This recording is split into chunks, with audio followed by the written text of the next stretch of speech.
அனைவருக்கும் வணக்கம். என்னுடைய பண்ணையில் இன்றைக்கி ஒரு ஆடு குட்டி போட்டிருக்குங்க. சரிங்க, குட்டி போட்டு இல்லைன்னா ஒரு அதிசயம் அப்படின்னு யோசிக்காதீங்க. இதில் நிறைய தகவல் இருக்குது. அதை அந்த தகவல் பூரா நம்ம நேரோட ஷேர் பண்ணிக்கலாம் இருக்கு அந்த வீடியோவில்.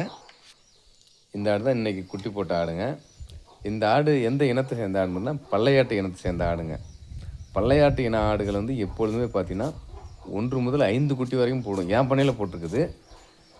இன்றைக்கி இந்த ஆடு வந்து குட்டி போடும். ஃபஸ்ட்டு குட்டி போட்டோன்னே சரி ரைட்டு அடுத்த குட்டிலாம் போட்டு சொல்லிட்டு நான் எனக்கு சொந்த வேலை மில்லில் கொஞ்சம் வேலைன்ட்டு அங்கிட்டு நான் போயிட்டேங்க.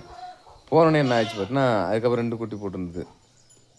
மொத்தம் 3 குட்டி போட்டுருச்சு. 3 குட்டி போட்டதுக்கப்புறம் நான் பண்ணையில் வெளி வேலை சொல்லிட்டு வேலை பார்க்க போயிட்டேன் மில்லில். வேலை பார்த்துக்கிட்டு இருக்கும்போது கொஞ்ச நேரம் கழிச்சு நான் வந்து பார்த்தேன். சரி கொஞ்ச நேரம் கழிச்சு வந்து பார்த்தேன்னா என்ன ஒரு அதிசயம் மாதிரி வீடியோன்னு சொல்லிட்டு எதுவும் சொல்ல வரேன்னு கண்டிப்பாக யோசிக்காதீங்க. கொஞ்ச நேரம் கழிச்சு வந்து பார்த்தோன்னா இன்னொரு குட்டி போட்டுருந்துச்சுங்க. இந்த குட்டி போட்டிருந்தது. ஸோ எதனால் சொல்ல வரோம் பார்த்தோன்னா, ஆடு குட்டி போடும்போது எப்பொழுதுமே கூட இருக்க முயற்சி பண்ணுங்கள். இல்லைனா பார்த்தீங்கன்னா இவ்வளோ ஆடு இறக்க நேரிடும். ஏன்னா குட்டி இறக்க நேரிடும். ஏன்னான்னு பார்த்தீங்கன்னா ஆடு வந்து குட்டியை ஒரு கால் நின்றுக்கிட்டே போட்டுச்சுன்னா தலை குப்புற விழும்போது கண்டிப்பாக குட்டி எதை ஆபத்து வந்து அதன் மூலமாக குட்டி இறக்கிறதுக்கு வாய்ப்பு இருக்குது. அது என்ன நடந்ததில்ல, இந்த ஒரு குட்டி இறந்துருச்சுங்க. அது இறந்தது சரியான காரணம் நமக்கு தெரியாது. நான் வந்து பார்த்தா இறந்து தான் கிடந்துச்சு. சரி குட்டி இறந்து போச்சு ரைட்டு. 3 குட்டி இல்லை 4 குட்டியில் ஒரு குட்டி வந்து 13 குட்டி நல்லா தான் இருக்குது. என்னென்ன நெருப்பு போடுறீங்கன்னு வேண்டி போய் யோசிக்காதீங்க. நெருப்பு போட்ட என்ன காரணம் பார்த்தீங்கன்னா, ஆட்டுக்குட்டிக்கெலாம் நல்லா போதிய திடகாத்திரம் போதிய தெம்பு இல்லை. நம்ம குட்டி போட்டு அதிகபட்சமாக 1 மணி நேரம் அதுக்குள்ளே குட்டிகளுக்கு வந்து சீம்பால் கொடுத்துருணுங்க. கொடுத்தா தான் ஆட்டுக்குட்டி ஆரோக்கியமாக இருக்கும். ஆட்டுக்குட்டி நோய் சக்தியோடு வளரும். கண்டிப்பாக சீம்பால் குட்டிகளுக்கு கண்டிப்பாக கொடுத்தே ஆகணும். ஸோ குட்டிகளுக்கு போதிய தெம்பு இல்லை.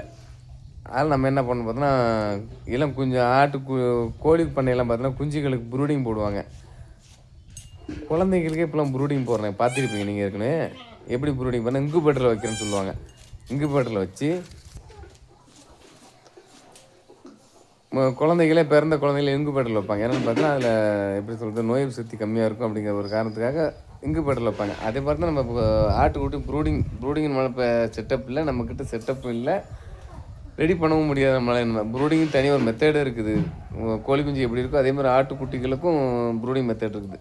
நம்மளால் முடிஞ்சது பார்த்தோன்னா நெருப்பு தீயை மூட்டி ஓரளவுக்கு நெருப்பை உண்டாக்கி அது நெருப்பு உரத்தில் 3 இளங்குட்டிகளும் போட்டிருக்குறோம்.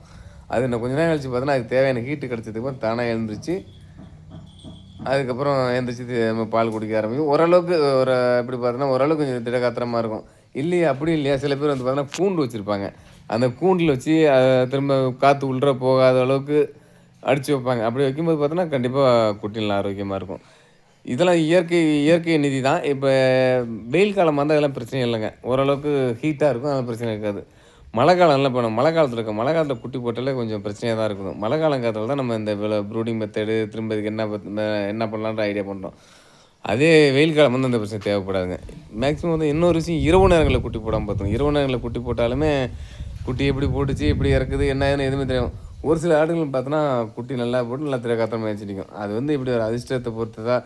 சில நேரங்கள் தான் தவறு நடக்கும். மேக்ஸிமம் 90% தவறு நடக்க வாய்ப்பில்லை. ஒரு சில நம்பர் இப்போ ஒரு குட்டி இறந்துச்சுன்னேன் அது மாதிரி எப்பயாவது ஒரு டைம் தான் குட்டி இறக்கிறதோ அல்லது தாய்க்கு ஏதோ பிரச்சனை வர்றதோ அது மாதிரி பிரச்சனை ஏற்படும். அதெல்லாம் முடிஞ்ச வரைக்கும் பார்த்தோன்னா குட்டி போடும்போது ஆள் கூட இருந்தீங்கன்னா சிறப்பாக இருக்குங்க. ஏன்னா குட்டி போடுறது ஓரளவுக்கு அறிகுறி தெரிஞ்சாலே அந்த ஆட்டை வந்து மேய்ச்சலுக்கு ஓட்டு போகாமல் கை தீவனம் பண்ணையிலே கொடுத்தீங்கன்னா ஆடுகள் நல்லா காப்பாற்றலாங்க. இரவு நேரங்களாக இருந்தால் நம்ம ஓரளவுக்கு ஒரு 2 மணி நேரம் 3 மணி நேரத்துக்கு நமக்கு தெரியும், ஓரளவுக்கு அறிகுறி தெரியும். அது ஜெல்லு மாதிரி ஒரு வடியும். அப்போ நம்ம பார்த்தோன்னா ஓரளவுக்கு கண்ணு முழிச்சு கொஞ்சம் பார்த்துக்கிட்டிங்கன்னா ஆட்டுக்குட்டியும் சிறப்பாக காப்பாற்றிடலாம். ஆட்டையும் காப்பாற்றலாம். போன பார்த்தோன்னா இதே ஆடு பார்த்தீங்கன்னா 3 குட்டி போட்டுச்சு. 3 குட்டியில் பார்த்தோன்னா 2 குட்டிகளில் வச்சு ஒரு குட்டியை வந்து டாக்டரை வச்சு கையால் வச்சு எடுக்கிற சூழ்நிலை வந்துச்சு. அந்த மாதிரிலாம் நடக்கும். பண்ணையில் வேறு மனுஷன் மாதிரி தான் ஆடு மாடுகளும். அப்படிங்கிறப்ப கொஞ்சம் கேர் பண்ணி பார்த்துக்கிட்டோம்னா நம்ம இது போன்ற இழப்புகளை தவிர்த்தால் தான் நம்ம பண்ணையில் வந்து லாபத்தை கொண்டுட்டு போகலாம். அடுத்த கட்டத்துக்கு லாபகரமான பண்ணையை கொண்டுட்டு போகலாம்.